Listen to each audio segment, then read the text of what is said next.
여러분 안녕하십니까? KBC 8시 뉴스입니다. 제22대 총선이 3개월도 채 남지 않은 가운데 여론조사를 둘러싼 각종 의혹과 우려가 커지고 있습니다. 높은 지지율을 이끌어내기 위해 해당 선거구가 아닌 주민들을 여론조사에 동원했다는 의혹이 일면서 이를 막기 위한 선거법 개정안까지 발의됐습니다. 김재현 기자가 보도합니다. 지난 연말과 연초 광주 전남에서는 10여 개 지역 언론사들이 최소 3개 조사 업체에 의뢰해 주요 선거구에 대한 여론조사를 실시했습니다. 하지만 여론조사 과정과 결과를 놓고 우려가 제기됐습니다. 여론조사 문구를 둘러싼 캠프 간 신경전 수준을 넘어 유령 거주자들을 동원해 여론조사를 왜곡한다는 의혹까지 나온 것입니다. 여론조사 기관이 여론조사를 할 때는 이동통신 사업자로부터 휴대전화 안심번호를 제공받아 사용하고 있습니다. 그런데 안심번호 추출 시 휴대전화 요금 청구지를 기준으로 삼고 있어 특정 지역으로 요금 청구지를 변경해 놓으면 해당 지역구 여론조사에 참여할 수 있습니다. 실제 지난 2022년 지방선거 때 요금 청구지 주소만 옮겨놓고 당내 경선 여론조사에 참여하도록 한 전현직 전북 한 지자체장 측근들이 줄줄이 유죄를 선고받기도 했습니다. 4.10 총선을 앞두고 동일한 의혹들이 또다시 제기되면서 이런 일을 방지하는 취지의 공직선거법 일부 개정 법률안이 발의됐습니다. 실제로 거주하지 않은 사람들을 청구지만 변경해서 그 사람들이 여론조사를 응하게 됩니다. 이것은 여론조사를 왜곡하고 공정경선에 대단히 문제가 돼서 법안을 발의하게 된 것입니다. 더불어민주당은 경선 여론조사 과정에서 발신지 대조 등을 통해 유령 거주자들을 걸러내야 한다는 요청을 접수하고 검토에 나섰습니다. KBC 김재현입니다. 전국 최연소 의장으로 화제를 모은 김보미 강진군 의회 의장에 대한 불신임 결의안이 제출돼 논란이 되고 있습니다. 강진군 의원 6명은 예산결산위원회 의사권 방해와 역대 최대 규모의 본예산 삭감 처리, 품위유지 위반 등을 이유로 김보미 의장에 대한 불신임 결의안을 제출해 오는 16일 임시회에 상정할 예정입니다. 하지만 김 의장은 법령을 위반했거나 업무를 태만하게 한 적도 없는데 불신임했다며 반발하고 있습니다. 지역 정가에서는 이번 불신임안 제출이 내년 4월 총선을 앞두고 지지 후보를 둘러싼 군의원 간 갈등이 도화선이 됐다는 분석이 나오고 있습니다. 코로나19 엔데믹 이후 각 학교에서는 4년 만에 자유로운 졸업식이 열리고 있습니다. 하지만 졸업식의 상징인 꽃소비가 기대에 미치지 못해 화훼 농가들은 웃지 못했는데요. 여기에 더해 난방비와 자재비까지 올라 장사하기가 막막하기만 합니다. 고영민 기자입니다. 강진에서 장미를 재배하는 조우철 씨. 코로나 엔데믹 후 처음 맞는 졸업식 특수지만 표정이 밝지 않습니다. 요즘 농사를 접어야 할지 고민입니다. 소비가 잘 안 되니까 졸업식임에도 불구하고 가격이 반짝하고 지금 상당히 어려운 상황에 놓여 있거든요. 그래서 들어가는 경영비는 거의 똑같이 들어가는데 5천여 제곱미터의 장미 농장에서 나온 전기세는 지난 11월에 400만 원에 이어 지난달 600만 원을 넘어섰습니다. 기온 20도를 유지해야 하는 장미 특성상 겨울철 난방이 필수적인데 높은 기름값과 전기세로 화훼 농가가 어려움을 겪고 있습니다. 지난해만 3차례 오른 농사용 전기는 올해 1분기 1kW당 3.8원이 추가로 인상될 예정입니다. 비용 부담이 가중되면서 농민들의 속은 새까맣게 타들어가고 있습니다. 지자체는 열악한 재정 탓에 마땅한 대책을 내놓지 못하고 있습니다. 중앙정부에서 우리 강진군뿐만 아니라 전국적으로 화훼 농가나 과채 재배 농가들이 많이 필요로 하고 있기 때문에 과채 화훼 농가들에게 양액비를 지원해 준 사업을 추진해 주셨으면. 하루가 다르게 늘어나는 생산비로 인해 화훼 농가의 시름이 깊어지고 있습니다. KBC 고영민입니다.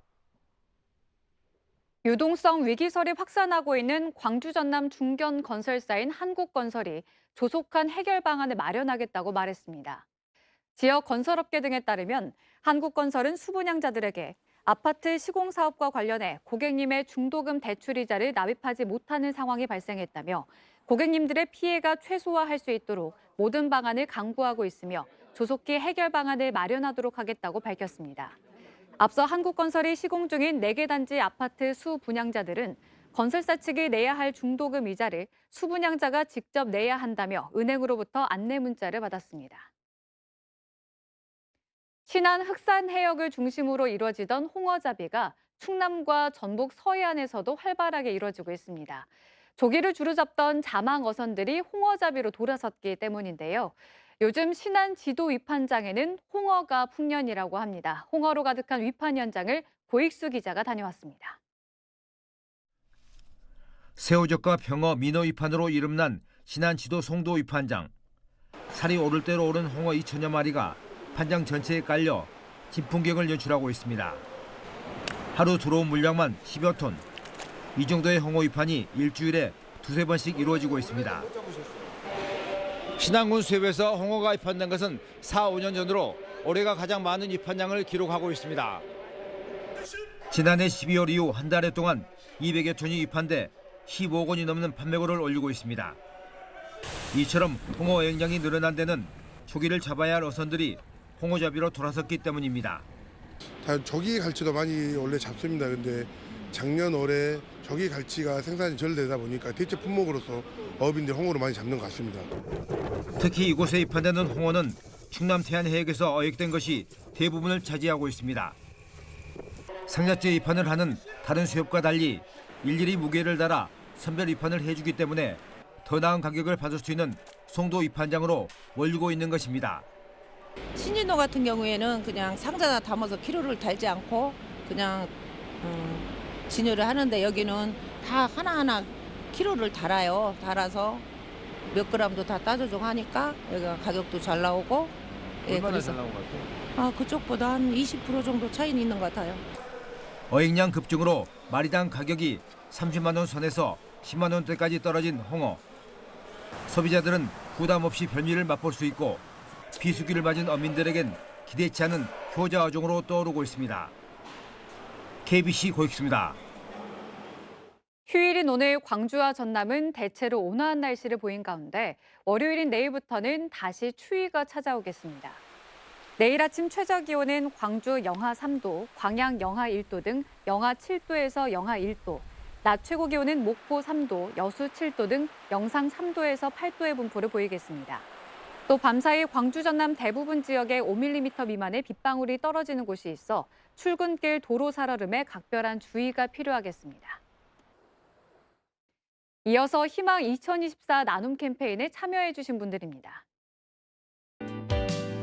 먼저 진도군 의신 어린이집 원장 백순미 씨가 10만 원, 진도군 문해교사협의회에서 10만 원, 담양군 무정면 안평마을 주민들이 23만 원, 무정면 동강일구 마을 주민들이 20만 원, 무정면 정성마을 주민들이 20만 원을 보내주셨습니다. 다음으로 담양군 무정면 봉안일구 마을 주민들이 45만 원, 오래삼구 마을 주민들이 19만 5천 원, 오봉리 마을 주민들이 22만 5천 원, 평지마을 주민들이 36만 5천 원, 덕곡마을 주민들이 40만 원을 보내주셨습니다. 소중한 성금을 보내주셔서 고맙습니다. 신안군 만제도 해상에서 낚시어선이 좌초됐지만 긴급 출동한 해경에 의해 승선원 10명이 모두 구조됐습니다. 목포 해경 등에 따르면 어제 오후 4시 반쯤 만제도 인근 해상에서 약 10톤급 낚시어선 A호가 좌초됐다는 신고가 접수됐고 신고를 받고 출동한 해경은 사고 발생 1시간 만에 승선원 10명을 경비함정으로 무사히 옮겼습니다. 해경은 구조된 승선원 일부가 가벼운 타박상을 입었지만 건강에는 별다른 이상은 보이지 않고 있다고 밝혔으며 선장 등을 상대로 정확한 사고 경위를 조사하고 있습니다. 학교폭력 가해 학생들을 지도하는 과정에서 아동 학대범이라는 오명을 썼던 교사의 순직이 인정됐습니다. 전국교직원 노동조합 전남지부에 따르면 서울행정법원은 2019년 고흥의 한 중학교에서 학교폭력 가해 학생의 지도 과정에서 발생한 체벌로 학부모로부터 고소를 당한 뒤 검찰의 기소 유예 처분을 받았지만 결국 극단적 선택을 했던 고 백두선 교사의 가족이 제기한 순직 유족급여 불승인 처분 취소 신청을 받아들였습니다. 앞서 전교조 전남지부와 유가족은 고인을 위한 명예회복 추진위원회를 구성하고 인사혁신처의 순직 인정을 요구하며 교사 5천 명 이상이 참여한 탄원서를 제출했습니다. 정부가 20년 가까이 3,058명으로 동결된 의대 정원을 최대 2,000명까지 늘릴 것이란 보도와 관련해 목포 의대 유치를 강력히 촉구하는 주장이 제기됐습니다. 더불어민주당 김원희 의원은 오늘 자신의 SNS에 정부가 필수 의료와 공공의료 그리고 지방의료 확충을 위해 국민들이 깜짝 놀랄 정도로 의사 정원을 확대한다면 반드시 목포의대 신설목도 포함돼야 한다고 강력히 촉구했습니다. 전라남도가 미국 라스베이거스에서 열린 소비자 전자제품 전시회에 처음 참가해 기대 이상의 성과를 올렸습니다. 전남도는 소비자 전자제품 전시회 전남관을 운영해 지역 11개 기업의 혁신 제품과 기술을 선보였으며 도내 재생에너지와 탄소제로, 인공지능과 관련해 6개국과 1억 7,800만 달러 상당의 수출 협약을 체결했다고 밝혔습니다. 또 22개국의 바이어와 2억 1,300만 달러의 수출 상담을 진행하고 전남 기업의 글로벌 혁신 성장 지원을 위해 플러그앤플레이와 업무 협약도 했습니다.